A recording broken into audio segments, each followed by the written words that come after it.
Muli po ay isang magandang araw mga kabagis. Mayroon na naman po tayong gagawin dito sa bandang likuran ng ating binubungan. Ayan, ito po yung ating bagong gagawin mga kabagis. Lalagyan po natin ng pader. Dahil kanya-kanyang pader po dito mga kabagis eh. Tapos yan, bububungan ulit natin. Saktong-sakto po dumating yung ating mga taga-deliver ng materyales. Kaya yung ating gagawin siguradong tuloy-tuloy na.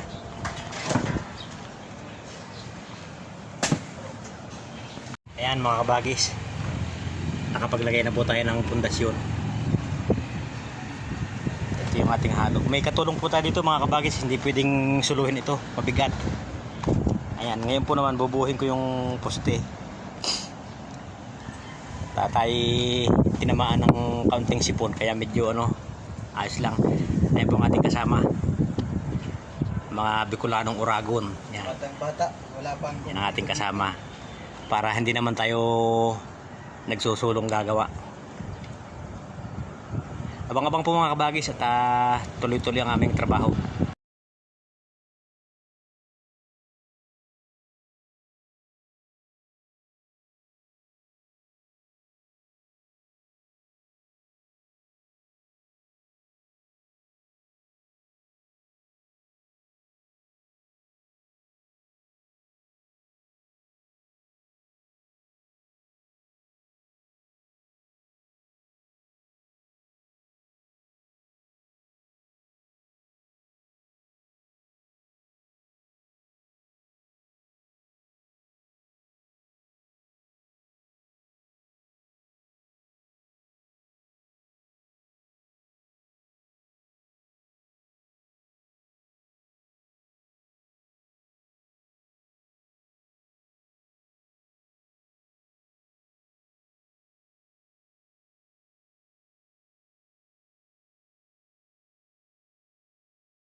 Kabagis, medyo malapit na po tayo makatapos ng asinta kasi may bubong pa po yan eh.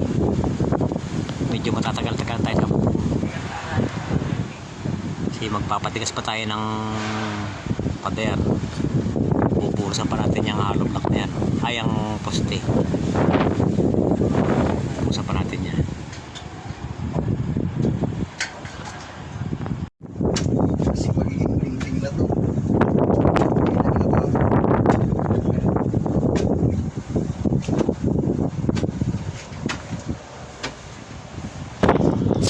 Ayan mga kabagis, ito pong pintong ito, babakbakin natin yan.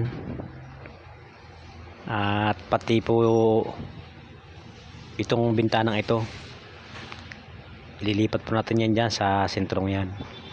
Hinuhukaya na po ni brother.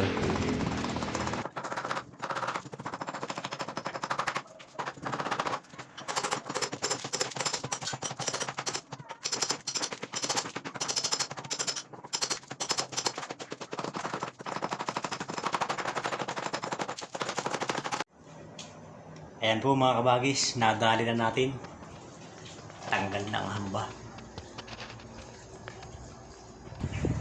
Ayan, habang binabaklas po natin yung hamba, ito namang paglalagyan ng, yung paglilipatan naman, tinitira naman ng ating kapartner. Kaya ayan, yari na. Dito na po natin ilalagay ang hamba sa lugar na yan.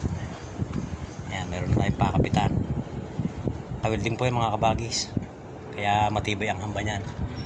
Isa dito pa. Ito pa yung isa niyan. And doon sa taas, lalagyan pa rin natin diretso hanggang dito ng bakal.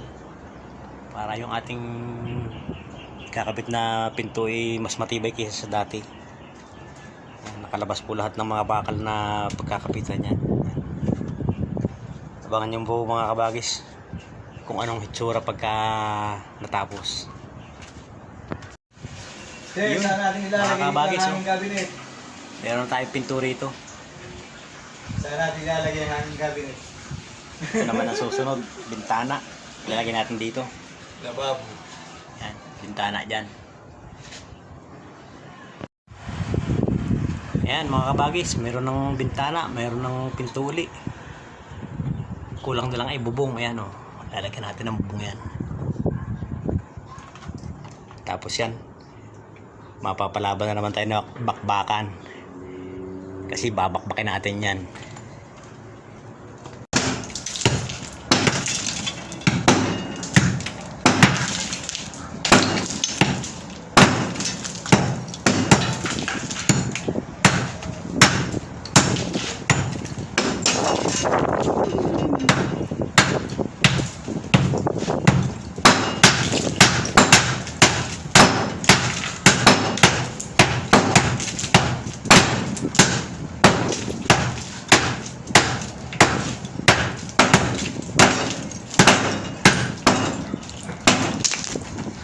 Ano talaga brand na buti?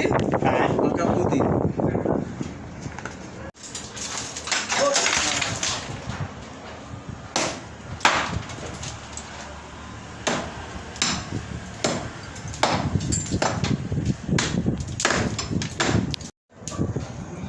Yan po mga kabagis ang patamang gawa ng mga kontraktor.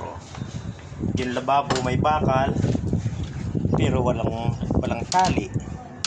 Siguro sadyang hindi nila tinalian para pagka kami nagbaklas maluwan lang. Ayun mga kabagis, medyo napalawan po tayo ng bakbakan. Ayan. Yan ang ating binakbak. Nagtira po tayo ng para sa